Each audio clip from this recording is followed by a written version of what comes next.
welcome back to our study of Daniel. We're on chapter 8. And like we told you last week, this is going to be the prophecy chapters where we're going into different discussions on the original statue and the different lands and peoples that were described in chapter 2 in Nebuchadnezzar's dream that was translated as being the gold head for Babylon, the shoulders for the Medes and Persians, and let me get back to my thing here. The brass was Greece, and then the legs of iron were Rome, and the toes and clay were everything coming into this up to 600 plus years from that time. Yeah. So we're going to go into all of that today, and I'm glad you're here to join us on it. This particular vision happened during the time of Belshazzar, didn't it? Or was it? Yes, this one's Belshazzar. Yeah, this... in his third reign. Yeah. Third year of his reign. Okay, I just wanted, And another thing that was kind of interesting is when Daniel was writing the book of Daniel, he wrote in Hebrew for chapters 1 and 2, part of it, and then he went to... Aramaic for 1 and 2, 2 and 7. In the middle, then he starts doing Aramaic, and then he went back to Hebrew because he's writing this to the Hebrew people.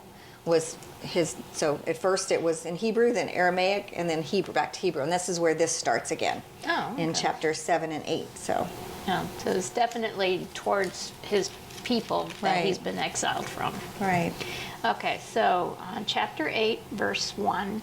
In the third year of King Belshazzar's reign, I, Daniel, had a vision after the one that had already appeared to me. In my vision, I saw myself in the citadel of Susa in the province of Elam. In the vision, I was beside the Ulai Canal. I looked up, and there before me was a ram with 2 horns standing beside the canal, and the horns were long.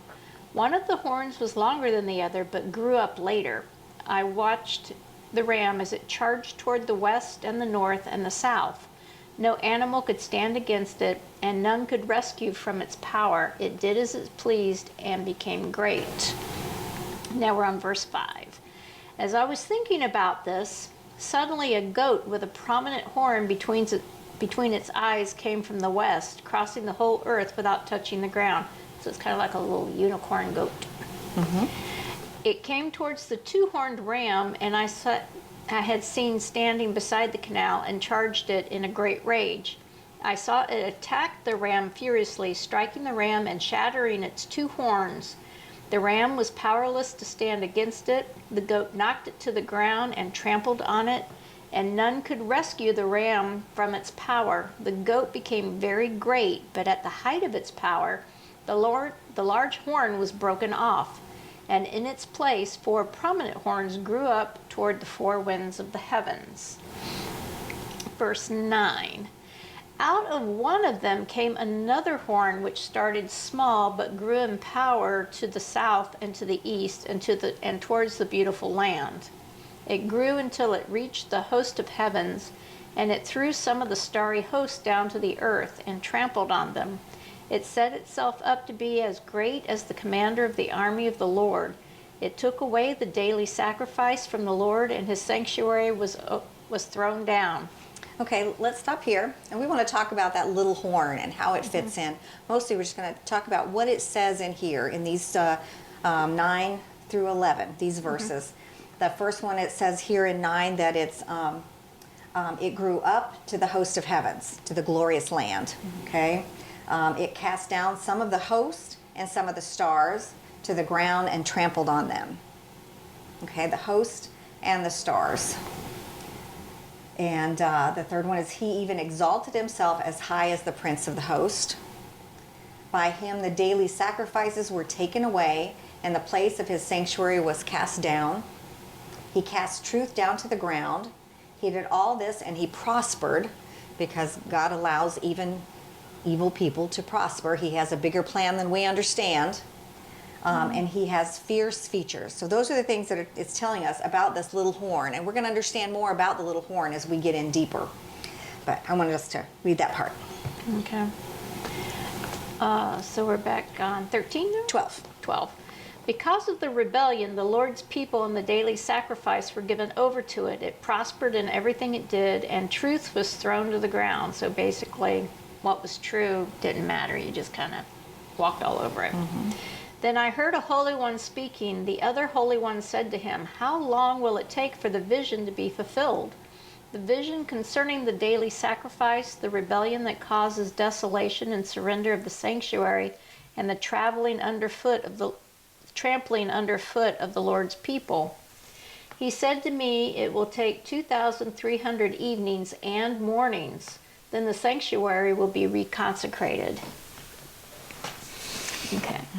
So now we're going to get the interpretation. While I, Daniel, was watching the vision and trying to understand it, there before me stood one who looked like a man, and I heard a man's voice from the Ulai calling, "Gabriel, tell this man the meaning of the vision." So isn't this the first time we hear about Gabriel? Right. Gabriel's comes 4 times throughout the Bible, but this is the very first time he's mentioned in the Bible. And Gabriel's considered the messenger, isn't he? Right. Okay. He's the messenger. So, on 17, as he came near the place where I was standing, I was terrified and fell prostrate. "Son of man," he said to me, "understand that the vision concerns the time of the end." So, angels aren't exactly those little cherub things you see. Definitely not. No. Angels were great beings that were created in the very beginning, earliest. Yeah, not those of weak time. little things that we No, happen not to. the little cherubs we see with the diaper and the bow and arrow at No. Valentine's Day. No. Yeah, Now the these are hearts men. on clouds. These, Men that were there all along. People don't become angels either. no. Angels were the beings that were there before. God created. Right. So, all right. While he was speaking to me, I was in a deep sleep with my face to the ground, and he touched me and said, "Rise," and raised me to my feet. He said, "I am going to tell you what will happen later in the time of wrath, because the vision concerns the appointed time of the end. The 2-horned ram that you saw represents the kings of Media and Persia. The shaggy goat is the king of Greece, and the large horn between its eyes is the first king. The 4 horns that replace the one that was broken off represents 4 kingdoms and will emerge from this nation, but will not have the same power." So basically, they're saying the first king with the 1 horn on the goat was Alexander. Alexander the Great. And then he defeated the 2 kings from Media and Persia. And in the first chapter, in the first voice, it said that one of the horns was longer than the other. So there was a mismatch between Media and Persia. Right. Media was a stronger, and so it had that taller. It had the longer horn, horn. but eventually Persia caught up to him because it said that the horn grew later. Right. So, and that takes a lot for 1 horn to beat 2. Because it also said that he went and smashed the 2 horns from the ram. So, and so we're talking about Alexander. He was the 1 large horn between the eyes, and that's the first king, Alexander the Great. And all this representing him also, the broken horn, he died fairly young, you're saying, like from in his a 30s. disease. Yeah. And the 4 that stood up in his place, the 4 were his 4 generals who fought over who was going to get which territory. Right. And that's how the kingdoms were divided. And they arose out of that nation, but not with its power. So it didn't have the same power that Alexander the Great did when he had them all together. Well, that makes sense. They divided up. Yeah, because anything divided never has the same power. No. Okay. So now in 23, in the latter part of their reign, which is the 4, when rebels have become completely wicked, a fierce-looking king, a master of intrigue, will arise. He will become very strong, but not by his own power. He will cause astounding devastation and will succeed in whatever he does. He will destroy those who are mighty, the holy people. He will cause deceit and prosper, and he will consider himself superior. When they feel secure, he will destroy many and take a stand against the prince of princes. Yet he will be destroyed, but not by human power. The vision of the evenings and mornings that have been given you is true, but seal up the vision, for it concerns the distant future. So that's the reason why Daniel didn't say anything. Right, now here we're talking about that little horn again in a different way. As Gabriel's, it's being explained to him So we've got a few different points on that. Yep. Here we're told that he is a king, that he understands sinister schemes. Sounds a lot like our politicians. today. Right, and that's Yeah. what he was then. His power shall be mighty, but not his own power, because Satan actually, he gets his power and energized by Satan, just like the Antichrist will. He shall destroy fearfully. He shall prosper and thrive. It's saying all this in these two verses here, 23 and 25, 3 verses.